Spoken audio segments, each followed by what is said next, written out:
So just to kind of get into the Nets IR list, they should have Kyrie, but they're definitely not going to have KD for the rest of the Did remainder. Kyrie miss last night's game? I think so. Yeah, Okay. yeah. And Okay. so it was easy for the Mavericks to be able to get their win over just James Harden. Um, we'll go ahead and get into their roster, right? Because this team, it's obviously this is like the big name, right? Like this is the team that has their big three now in KD, James Harden, and Kyrie Irving, right?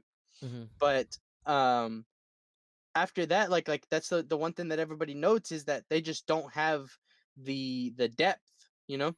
Yeah, I And mean, so it's like, they just had to sign Iman Shumpert, right? Is that who it was down at the yeah, bottom? yeah, Yeah, I Iman mean, Shumpert right here. damn, he's a journeyman at this point for sure. He is a journeyman for sure, man.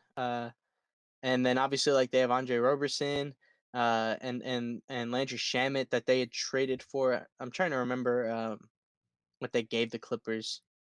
Uh, was he even on the Clippers? I don't know. He was At some point he was. I don't know yeah. if he went from LA to Brooklyn. Uh, Um, Still though, like the fact is like they have some solid bench depth, and obviously from the IR list, like Spencer Dinwiddie's also out. He's been out, right? So that's a big hit on their bench depth because he like I mean you think about it, you know, you have three superstars, but then you have a solid guy in Spencer Dinwiddie, and then the rest of the guys are more role players. Obviously, Joe Harris, great 3-point shooter. DeAndre Jordan's just older now. He's just not as yeah. not he's not the Clippers DeAndre Jordan that you used to know. So it's like this team, they just don't have a lot to work with whenever one, if not two guys are out, right? So um we'll see what we do against them because I believe we'll probably be playing against Yeah, Kyrie and James Harden. I was gonna say let's for argument's sake or whatever, let's assume that we got Kyrie and James Harden. And I mean, at that point, like it is still going to be a tough game, but I think this game is still going to be easy enough for us to take care of. You know, Hmm. Hmm. like I Yeah, think our I'm excited to see like DJ take on that defensive role against Kyrie for sure. mhm. Yeah, for sure, man. And I mean, like I like Kyrie Irving. I've always been like a huge Kyrie Irving fan. When he went to Boston, that's when I was like kind of getting um into like I had already been watching Spurs basketball from like 2014 and on, and then 2017's around that time that I started to like get even more into just the basketball world. Thank you, David. And and when I saw Kyrie get traded to the Celtics, I was so excited to watch Boston Celtics games because I'd already liked Isaiah Thomas in them, and then I liked Jalen Brown, and then they just added Kyrie Irving, who was another player that I liked, and I was so excited for that Boston team, but it just didn't. I know whenever he went to Boston, I'll have this man since I was probably I don't know maybe like sixth grade or something like that. I've had this image in my head of Spurs playing the Boston Celtics in the NBA Finals, and I'm like, this is just gonna be so good. Like I can't wait. And this was before like this was when you had to wear like your white jerseys if you were home and your dark jerseys if you were on the road. Now, like you could just wear whatever the hell you want. But in my head, I always pictured Boston Garden. Spurs are in their black jerseys. Celtics are in their green jerseys. I'm like, this is gonna be so good. So when Kyrie went to Boston, I was like, this could happen. Like at the time, we were still kind of fighting for Western Conference championships and all that kind of stuff too. So I was with you. I was pretty excited when he went to Boston. Mhm. But again, excited to see. DJ's played pretty well against Kyrie multiple times. He even back to his rookie year, he balled out at one time in was in Cleveland still, Mhm. right? So I mean, I think this will be a good test. I think we'll take the fortune of not having to deal with all three of them at the moment, and we'll get it later on, right? Well, Mhm. I think we have to play them. Where else? I'm looking. Yeah, we'll play them again in May. Mhm. And So and that'll be literally the one of the last games of the year. So we can expect them to play for them to be gearing up for playoffs. So let's see. Well, we can certainly game plan towards James Harden. Yeah, exactly. Yeah, true. Yeah, we just talked about him being in Houston for a long time.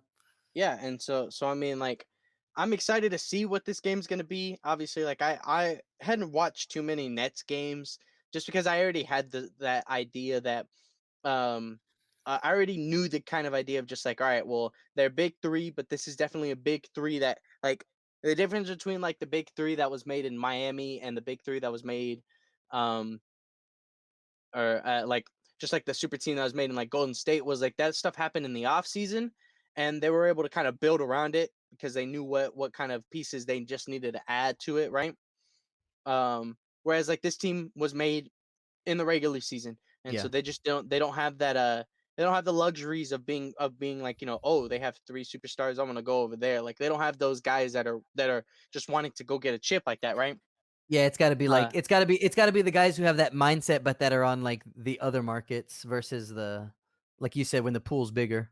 exactly, and so like at the moment, they just don't have the bench depth, and I think this was yeah, obviously this game will just be like that game that like I finally get to see it, finally get to understand it, but like just to know that like they don't have the bench depth and the defense to actually win this year.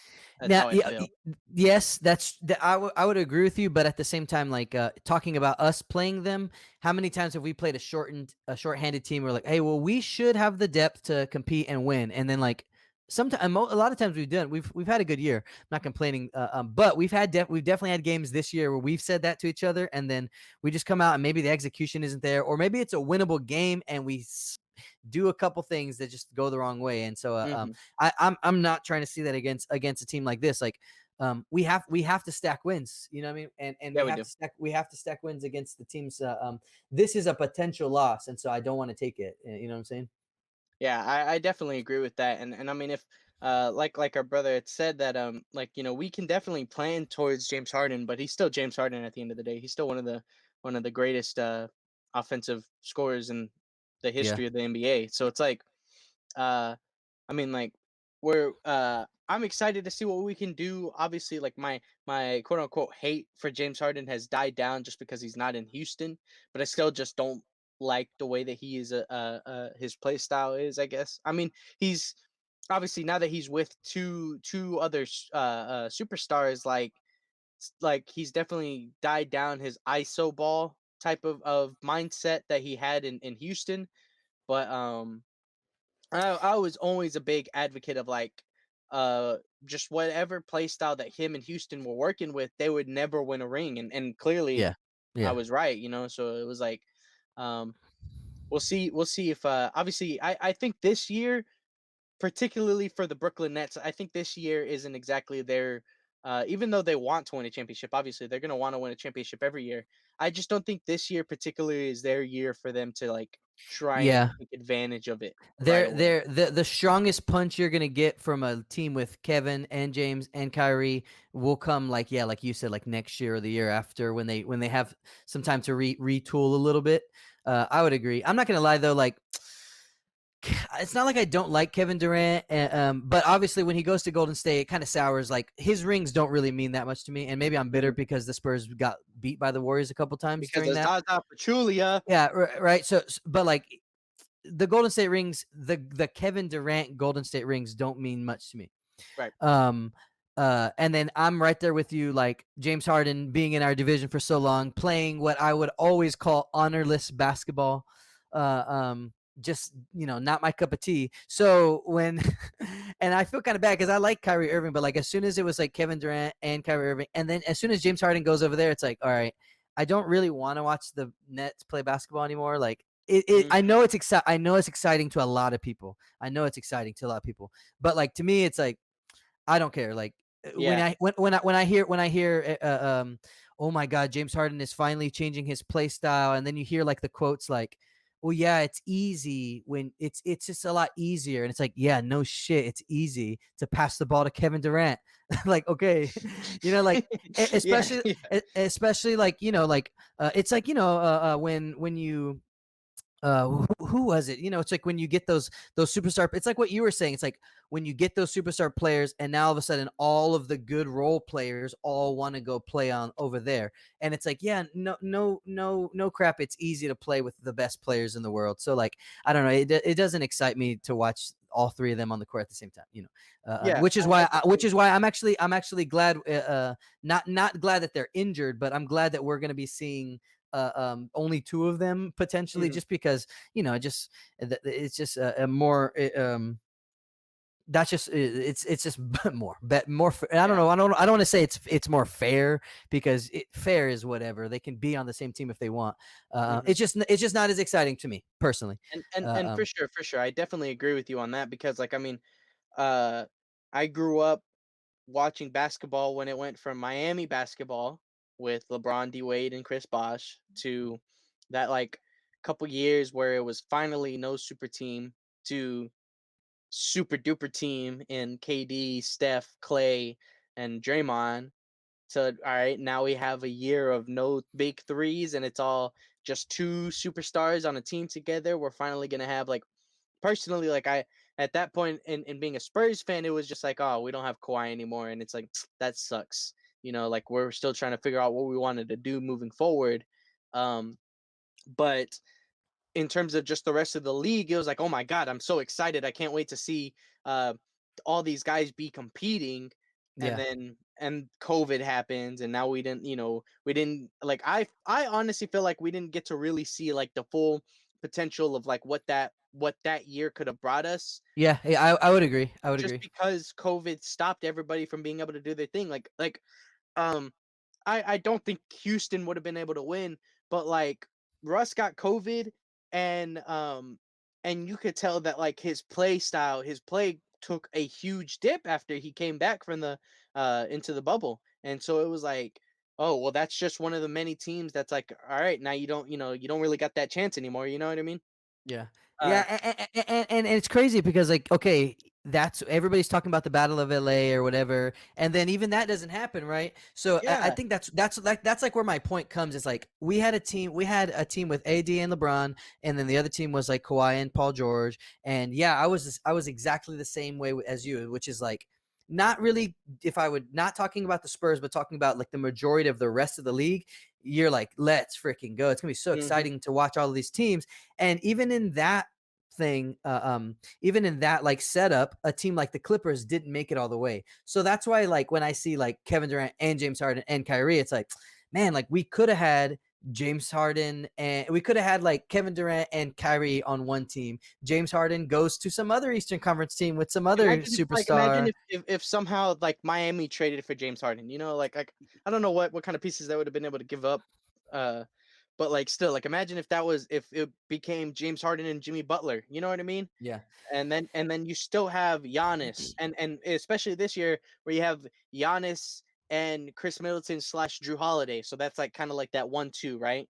Mm, Um, and then and so it's like you have like you still have like you said like you'd still have like the continuity, you'd still have like the way that everything's still a two-man superstar league because nobody's overweighing anybody. yeah. Obviously the consensus still was that the Lakers are the top dogs of the league, but that's because they came off of a championship and LeBron just kind of hasn't shown any signs of slowing down yet, and so it's like, all right, Yeah, and that's um, and that's why I'm wondering, like a guy like Kevin Durant who went to Brooklyn and openly said like, yeah, I didn't really feel like I completely fit in Golden State, and I didn't feel the satisfaction I thought I was going to get by getting those championships. I wonder, like, when the talks start happening of Harden maybe going, like, was he super excited about it? Was he super open to it? That yeah, that catches me by surprise, because it's like, yeah, it's not you, like, you're not the one stepping into Golden State. It's like Harden is stepping into your area, and maybe that's what's making him feel better, is that he was already there and Harden's the one that came. But it's like, bro, you're doing the same thing. Like, yeah, for real. if Kevin Durant wins a ring this year, it would mean nothing to me. Like, in I think it, I think if he wins this year of all the years that this is a team, this would be the most matter like this would mean the most. Because Just you're saying because, because of how they're not as complete as like you're yeah, saying like yeah yeah, okay maybe and maybe so right it but would let's say literally, they yeah, lose this year, and then they come back and they retool and they just crush everybody next year. yeah, That's not and gonna that's when yeah I'm like, I yeah don't care about these guys anymore. I hate these it, guys. Like, come on now.